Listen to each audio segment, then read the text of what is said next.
todos bienvenidos nueva vez a este cuarto episodio de los Neum Talks. En esta ocasión tenemos a dos brillantes neumólogas del Cibao, orgullosísimas y expertas en el tema. Esta ocasión nos toca hablar de asma.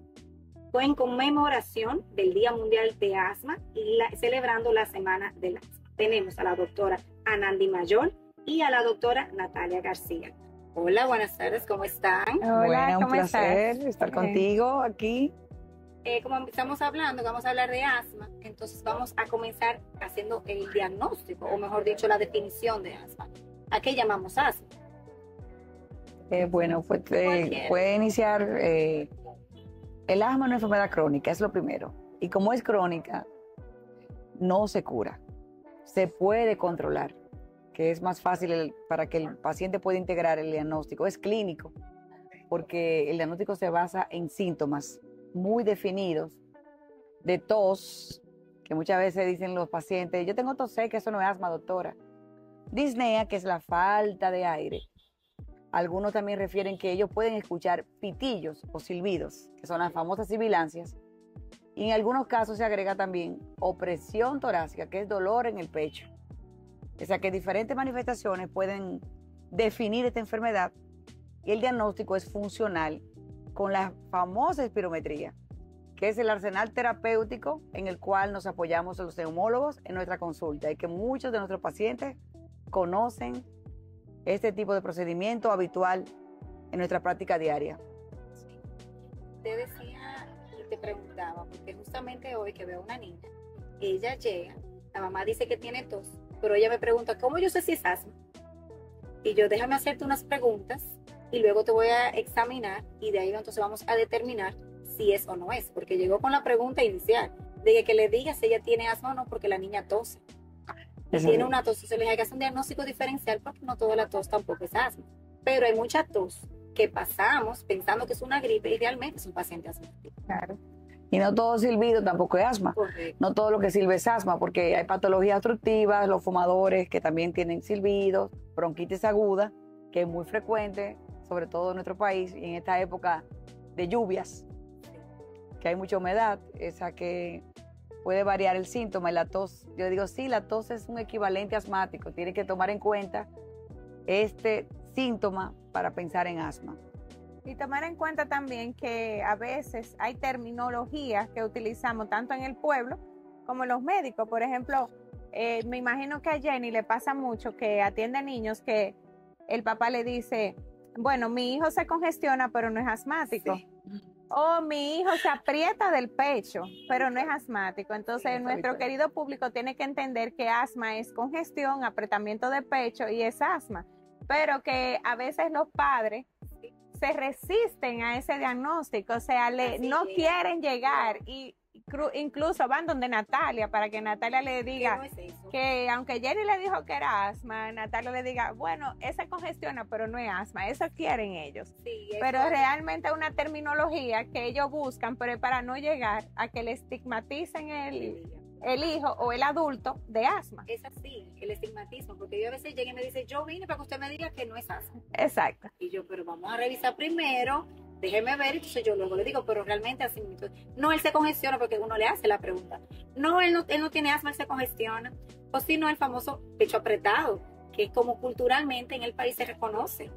El pecho apretado, si no tiene dificultad en algún momento, para ellos no es asma, porque nunca se le ha hundido. Exacto. Entonces también si ellos no ven el hundimiento, ellos dicen que no es porque él no se le hunde.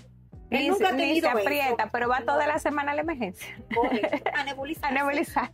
Sí, y mejora. Exacto. Entonces tú le preguntas, ¿pero mejora con la nebulización? Sí. Ah, sí, se le quita. Exacto. ¿Y cuántas veces? 3 veces se nebuliza. Pero para ellos no es asma. No, que se coge una gripe. Esa gripe que no se le quita y que siempre hay que estar usando medicamentos. Es así. Es un punto importante porque ustedes han hablado de estigma.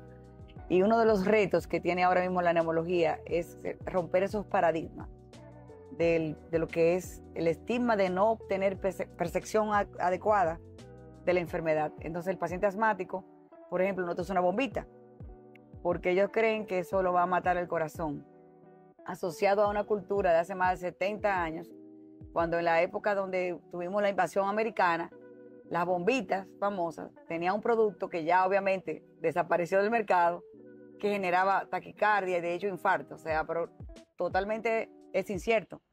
Es un mito que hay que romperlo. Los inhaladores son correctamente aplicados para mejorar lo que es la inflamación que existe en el asma. Y de hecho tiene mucho menos efectos secundarios porque no pasa por el hígado. O sea, no tiene efectos sistémicos, se queda puramente en el pulmón.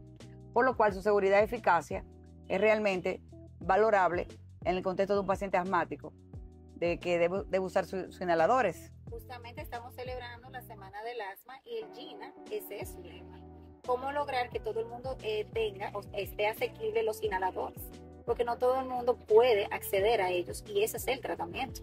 Y que le tenemos miedo a eso mismo que dice, que me da soplo, que me daña el corazón, que le da taquicardia, que se le pone rápido, que no lo aguanta. Pero está en nosotros realmente enseñarle a la población y explicarle en esas consultas, por más breve que sea, cuando indicamos el inhalador, que no le va a ocasionar nada de eso, porque ese es el temor, mal infundado, pero es la creencia que tenemos como cultura. Y una cosa importante es cuando nosotros nos llama mucho la atención como neumólogo y no nos molesta, pero nos causa, qué sé yo, un poquito de incomodidad, lo fiel que es el paciente que va al cardiólogo.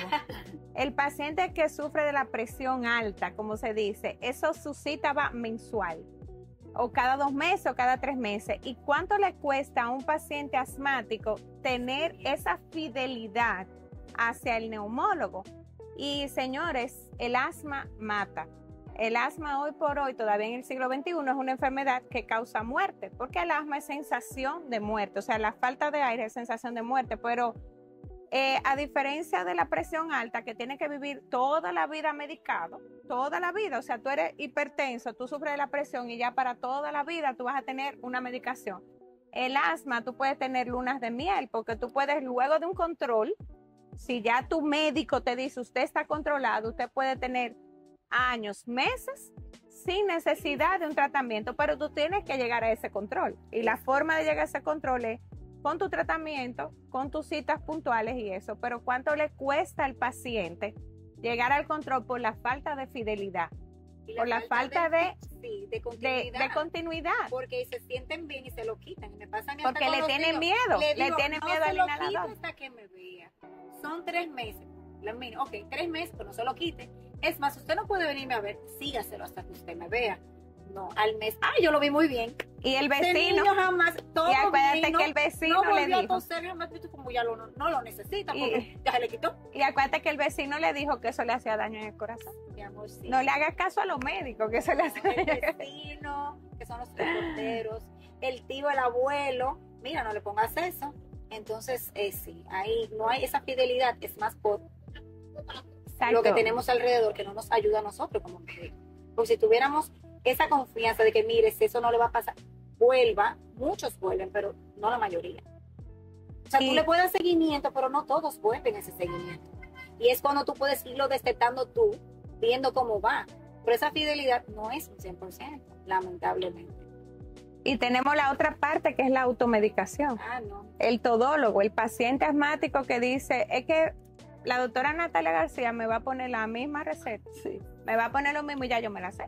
Right. Y cuando yo voy donde Anandi me pone lo mismo, pero con otra medicina y ya yo me la sé.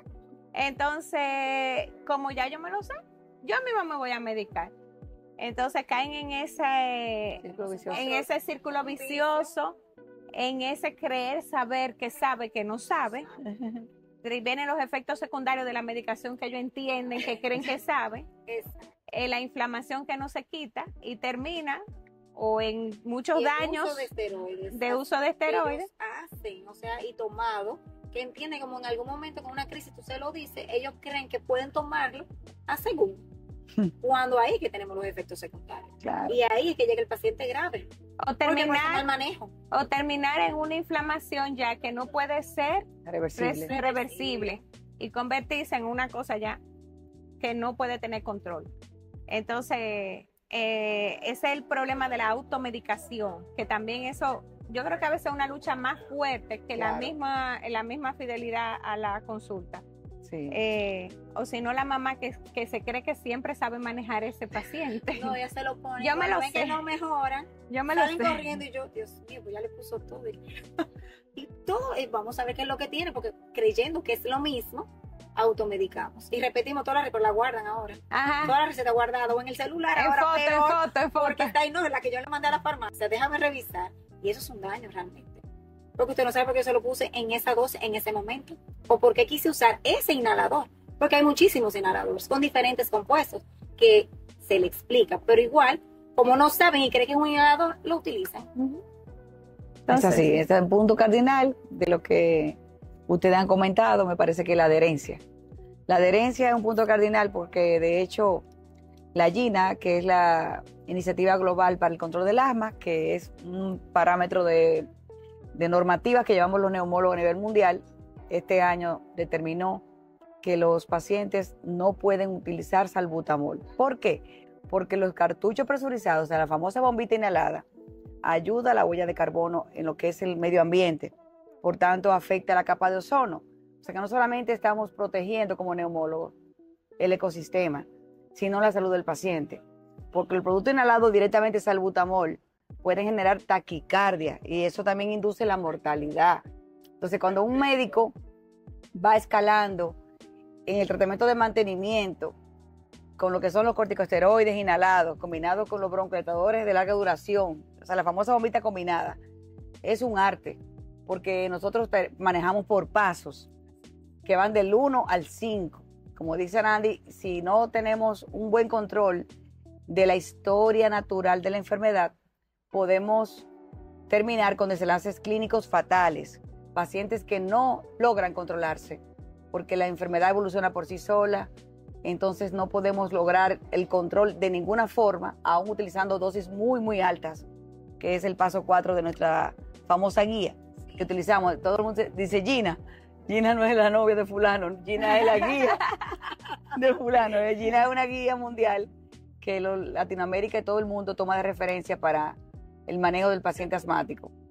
Sí, así también le explico a veces que esto es una escalera, vamos subiendo o vamos bajando, de acuerdo a cómo lo vayamos controlando, porque se lo digo, es un control, no es una sanación. De que si dura mucho tiempo para repetir una crisis, pues eso es lo que buscamos, que pueda vivir normal, que pueda brincar, saltar, entrar a la piscina, ir a la playa y que no se cohíba en cuanto a las actividades que pueda realizar, porque también a los niños me lo cohíben.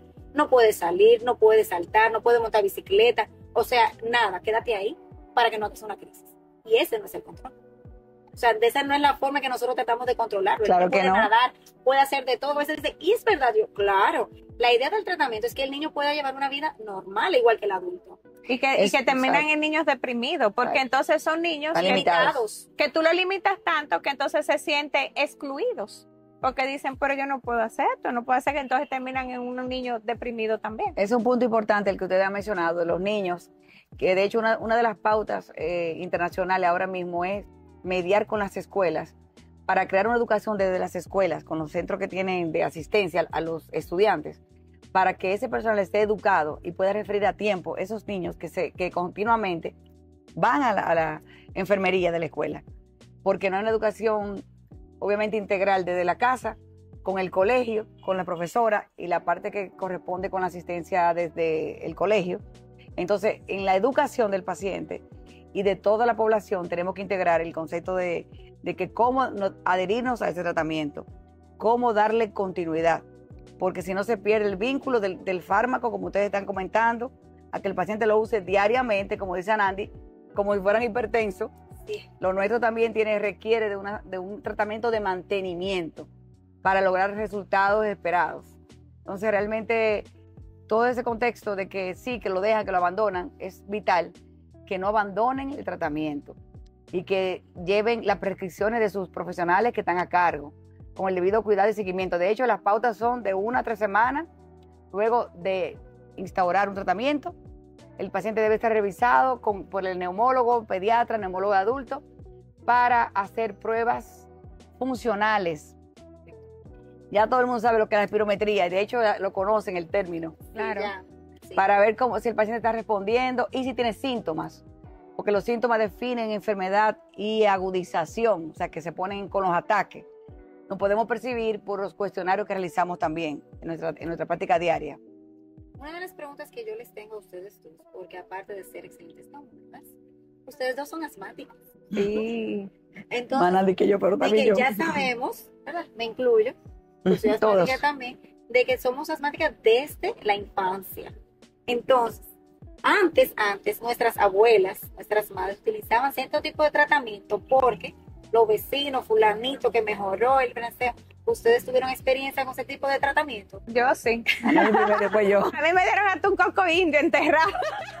9 días. Haciendo De botellas. todas las botellas habidas y por haber, yo la tomé, me pusieron. Yo me acuerdo hasta una vez que se hizo muy famoso un hongo que trajeron, que era un hongo de Balaguer, que lo traían y lo ponían en crecimiento en la casa y te ponían esa bebida. Yo pasé por todo, por el bombero, me clavaron los cabellitos con mí me clavos, No, me no, pasaron todos los ensalmos del mundo, yo lo pasé. El salmo, esa es la palabra. Los Todas las papeles con botellas. bronquina, con toda No, esa amiga, cosa. Lo mío era bronquina, ¿verdad? Y luego me envolvía en un plástico para que yo sudara. Así. Y tú sabes que yo estaba pequeña y todavía recuerdo, y me pasaba más en las noches, porque la tos era más en la noche, y yo escuchaba el pito y yo, Dios mío, yo oraba para que el pito se me fuera, porque yo sentía que yo me estaba apretando más envuelta en ese plástico. Y yo oraba, Dios mío, que amanezca, que amanezca, que amanezca, que yo no estoy aguantando eso. Hablándolo con mi mamá, que le digo, mami, pero la verdad que ustedes inventaban un rato, porque yo tengo fotos con la pollina de aquí a aquí. O sea, de la mitad de la cabeza, porque a mí me sacaron cabello de aquí para enterrarlo en una mata, para que cuando saliera no sé qué luna, a mí se me iba a quitar. Entonces, me daba también café amargo con mantequilla. Y con higuera. Dios mío. Con y 3 gotas de higuera. Tápate la nariz y chulumpum. Y yo, mami, la verdad que usted inventaba. Y si yo me hubiese muerto. Aceite de O sea, tiburón. uno está así de tiburón. Óyeme, no, el cebollín. O sea, esas botellas que la hiel sacaba uno. Claro, Las tú tenías sábilas, lavadas tú tenías 9 que veces. vomitar, o sea, y ya con eso te Eran sanabas. vomitivos. Gracias a Dios estamos grandes, vivos, que no nos pasó nada, pero le decía a mi mamá, había medicamentos. ¿Qué pasó? Lo que me dicen, no, pues tú sabes, cuando tú estabas muy mal, entonces te llevamos para la emergencia. O sea, cuando ya eso no funcionaba, corríamos a la emergencia. Y yo me acuerdo cuando iba a la emergencia, yo estaba sin habla, era. Y yo, tú te tienes corriendo. O sea, que todavía actualmente eso existe. Y miren que la edad de nosotros, Claro. cuando éramos jovencitas, Sí. pasamos por eso y actualmente todavía sigue esa costumbre. Les han dicho algunos de los pacientes todavía. Sí, Porque a mí me lo han, Sí, me lo me lo han daban, referido. menos, culebra de- menos. Pero Mi sí, historia es muy característica. Fíjense que es una historia antecedentes familiares. Para nosotros es básico integrar el diagnóstico familiar. ¿Quién es asmático? La abuela, el bisabuelo, la tía. Y esa pregunta es clave. ¿Por qué mi padre era asmático?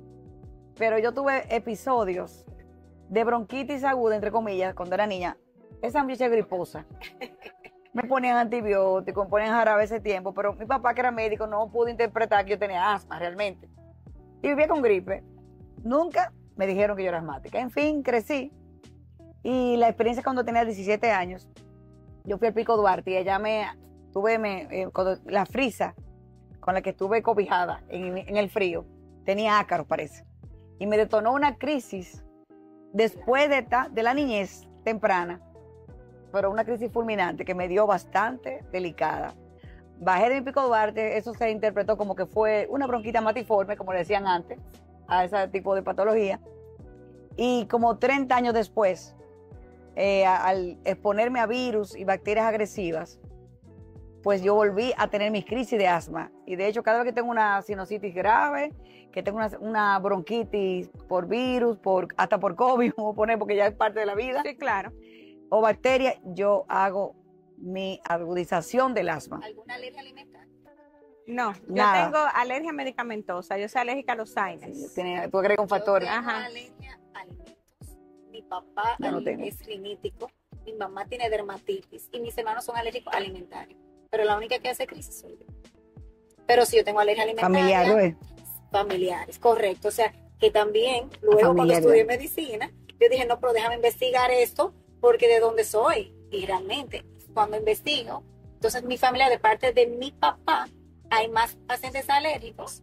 Mi tío era asmático y de parte de mi mamá era más dermatitis. Pero lo mío El componente familiar, Lo ¿verdad? mío Componente familiar. es tan interesante que yo recuerdo como ahora mi primera crisis de broncoespasmo y fue a los 8 años. Y yo detoné con un mejoralito.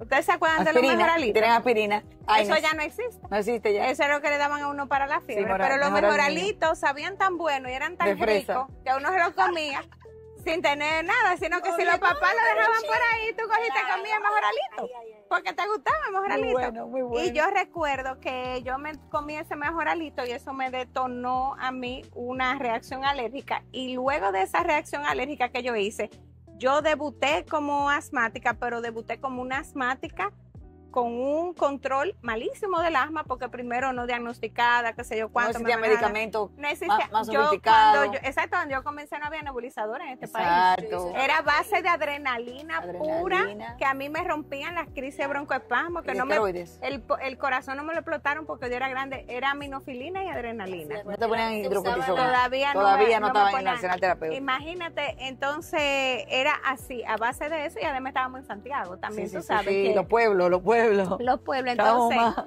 el desenlace mío fue a raíz de una reacción alérgica, medicamento, y de ahí ya yo desarrollé, porque en mi familia no hay asmáticos.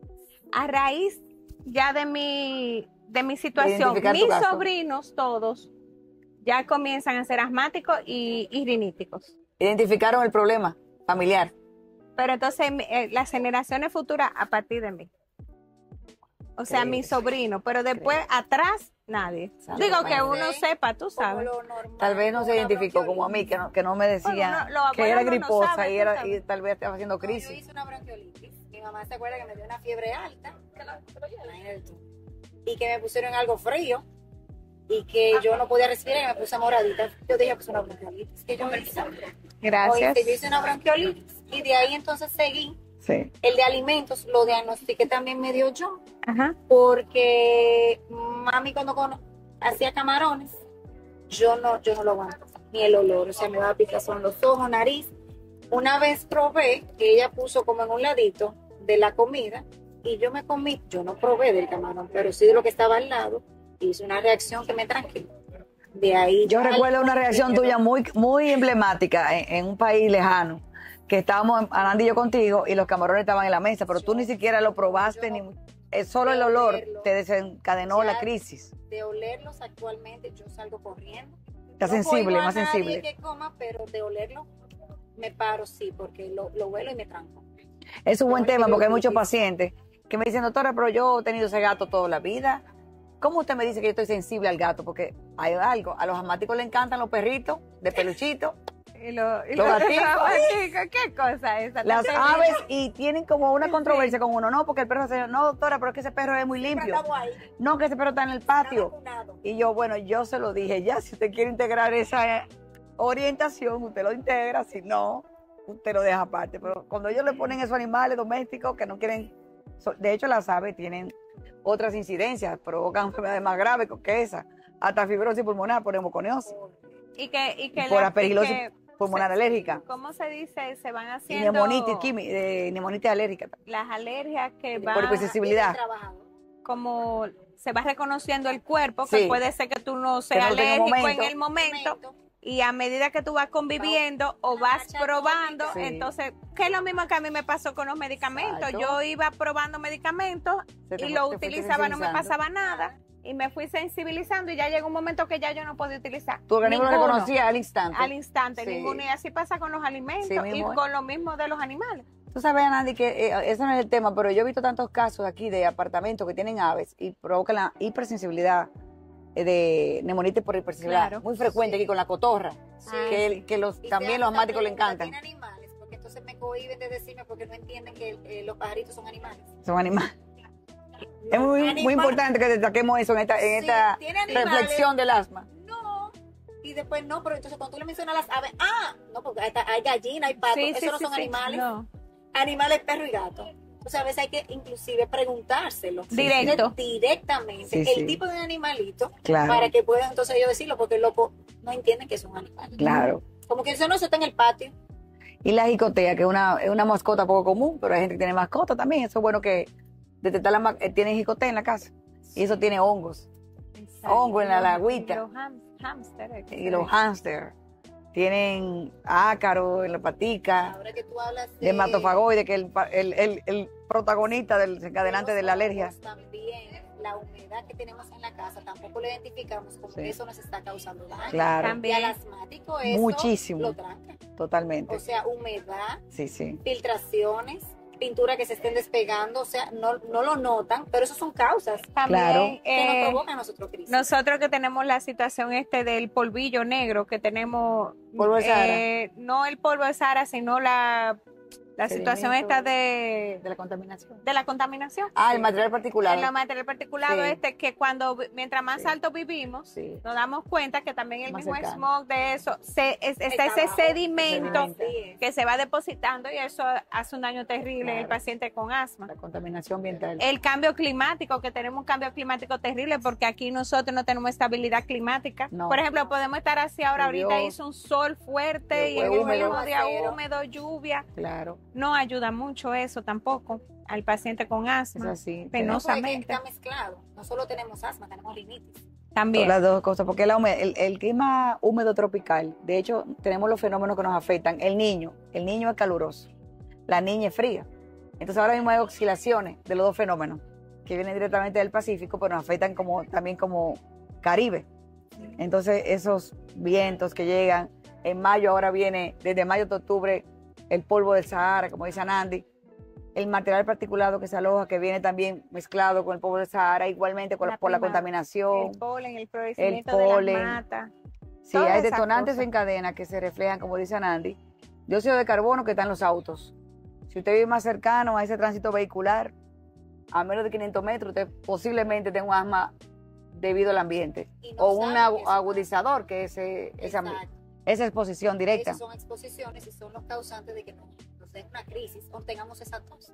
Y por eso es tan importante la historia y las preguntas que nosotros hacemos. Exactamente. O sea, si llega solamente tengo tos, como quieren mucho, que hasta te llaman por teléfono, te ponen un mensaje, que él tiene tos, que le doy. Escúchalo. No funciona Y el así. video que te manda. Es verdad, te voy a mandar un video. Sí, por el mismo WhatsApp. Yo a veces le digo, es que no funciona así, no es darte un jarabe para esa tos del momento que te está molestando que tiene el niño. O sea, ¿por qué el niño está tosiendo? O sea, por un teléfono no vamos a saberlo. Necesitamos evaluarlo y determinar qué es para poder dar un tratamiento específico a eso que tiene. Porque entonces tú le das, dele tal cosa. No se mejora, no, mira, la doctora me puso eso y el niño está igualito. Eso no sirve lo que me puso. La doctora no le quitó la tos. Pero que no fui yo. Simplemente no se evaluó. Y por querer ayudar y a veces suavizar, de que, sí, está bien, y ser muy amistoso, vamos, dale eso. Estamos haciendo un daño porque yo no estoy haciendo un diagnóstico. Claro. Yo te estoy calmando la tos que a ti te está molestando o que al niño le está molestando, pero no lo estoy solucionando. Y tampoco sabemos si está exacerbado por algo viral, infeccioso, etcétera. El otro detalle importante que no hemos mencionado es el detalle económico, la parte económica, porque si no controlamos a estos pacientes, la economía de esa familia, el presupuesto económico, Afectado. Ese encuentro con nuestros pacientes para que ellos definan su realidad como país. ¿Tenemos acceso a los fármacos inhalados, que es lo más simple? No lo tenemos. Entonces las políticas públicas deben cambiar para mejorar el estado de salud de nuestro país. Porque prevenir a un paciente que llega aumente el costo, como dice Andy. Si ese paciente tú lo previenes de que vaya a una emergencia, a utilizar una emergencia, cada vez que un paciente va a una emergencia es un costo en salud más alto que usted tener un paciente controlado. O sea, realmente es una de las prioridades que tenemos que enfatizar nosotros como sociedad de neumología, como neumólogas, propiciar que nuestros pacientes estén educados, empoderados de su enfermedad, para que podamos cambiar, de hecho, las leyes a nivel de lo que es la parte ya de nuestro país, a nivel de senadores, aplicar leyes que protejan a nuestros pacientes, es vital. Sí, porque como hablamos esta mañana, la diabetes, la hipertensión que tú mencionabas, todas tienen tratamiento y todas están más asequibles. Exacto. Y también en cuanto al costo y precio. Sí. Pero por un paciente asmático, como tú dices, o sea, mantener 3 meses de tratamiento, que es mínimo, cuesta. Y luego tú decir, no, vamos a seguir 3 meses más. Tú dices, ¿cuándo vamos a terminar? Y Claro. creo que tal vez por eso es que no hay una adherencia también. Exacto. Porque si no tengo cómo comprarlo, ¿cómo continuar? Exacto. Por más que quieran, porque hay veces que quieren, pero no ¿cómo se pueden? puede, no se No. puede. Entonces, ¿cómo nosotros podemos hacer? Entonces, A través de las leyes que favorezcan a nuestros pacientes. leyes Sí. de salud pública, del gobierno, Sí. ¿cómo podemos implementar estos medicamentos que sean más asequibles Entonces, y más baratos, porque no son baratos. entonces, ¿qué tenemos que lograr nosotros? Darle visibilidad a la enfermedad, credibilidad bajo una data que tenemos de cómo se comportan los pacientes, o sea, son datos sólidos. Visibilidad, darle un rostro al asma, que el asma realmente existe y que necesitamos realmente que nos respondan a los pacientes. Y obviamente crear resultados. Tenemos que crear soluciones para que estos pacientes tengan el acceso a esos fármacos sencillos, que son los inhalados, como dice Gina este año, que se adaptó a la situación regional de estos países pobres como nosotros, que no tenemos acceso todavía a lo que es la parte básica del arsenal terapéutico de un paciente que, como dice Nandi, no puede costearlo con un sueldo básico. Acordarnos también un poquito de lo que es que tenemos que mantener no solamente la parte medicamentosa, sino también la parte educacional, en que nosotros, los padres y los adultos, debemos de olvidarnos de muchísimas cosas, como son perfumes, olores fuertes, mantener un área limpia, mantener un área sin cosas que no puedan traer ácaros, esas casas llenas de cortinas, de adornos, de todo eso, porque también eso ayuda bastante a controlar la enfermedad. El polvo casero. Los polvos caseros, lo ambiental, los olores, todas esas cosas. Enseñarle de que no solamente con el tratamiento, necesitamos una ayuda con lo ambiental, con lo que hay alrededor, con lo que tienen ahí que puede estar provocándole. Aparte, bueno, de su medicación. Y sobre todo, establecer como país, en lo que es el ambiente, como ustedes están en esa misma línea, de áreas libres de humo. Exacto. Porque si usted no, como país, no tiene leyes establecidas, pues eso se rompe. Entonces eso es parte importante. Quema de basura. Que los vecinos, la juca, esa... Que está ahora de moda en adolescentes. El vape. Sí, que también es otra pregunta que hay que hacerle. Porque yo digo, ¿pero fuman? Niños chiquitos, 12, 14 años. Con vape. Sí. Que sí, y tú sabes, entonces hay formas que uno le pregunta que se lo saca. Y la mamá dice que no, yo espérese que él me conteste. Que sí, yo... Porque a veces los papás no lo saben y sí están expuestos. Entonces un niño, que no puede respirar, pero tenemos causa y a veces no sabe. Y sí, el humo cerca de los colegios, de los parques, de escuelas, o sea, mayormente parques públicos que se debería de prohibir, porque entonces yo, por ejemplo, cuando veo un restaurante no puedo ir a una terraza, si están fumando, yo me aprieto, como dice el dominicano. Si hay alguien cerca que está fumando, yo no me puedo acercar porque yo hago una crisis, me pongo mala. Entonces, ¿cómo a mí el gobierno ese restaurante me está ayudando? No puedo sentarme en la terraza, tengo que sentarme adentro, aunque yo quisiera estar en la terraza. Exactamente. Es un poco difícil. Es un poco difícil, sí. Entonces, gracias. Creo que abarcamos bastante dentro del diagnóstico, tratamiento y cómo prevenirlo. Nuestras experiencias personales de cada uno y que todavía existe, y creo que pudimos llevarle a ustedes lo que es el conocimiento, la educación en cuanto a la enfermedad, que yo no le llamo enfermedad, yo le llamo condición, porque yo no estoy enferma, yo soy asmática y yo tengo eso, pero enferma no soy. ¿Pero estás controlada? Porque estoy controlada, sí. Claro que cuando hay su mito, la comida, ¿sabes? Como que me quiere dar, pero estoy controlada. Pero no estoy enferma, pero estoy asmática. Mucho, y con orgullo. Claro. Cuando no quieren decir, yo soy asmática, yo me siento bien. Y nos sentimos orgullosos de ser asmáticos. Y de que llevo tratamiento y de que estoy controlada. Y así quiero a todos mis pacientes que estén. Pues nada, vamos a concluir este cuarto episodio. Espero que les haya gustado. Seguimos en la próxima. Hoy en la noche solo tenemos lo que es la iluminación del monumento, que lo tenemos aquí detrás, además de la alcaldía de aquí de Santiago. Espero que les haya gustado y seguimos para la próxima.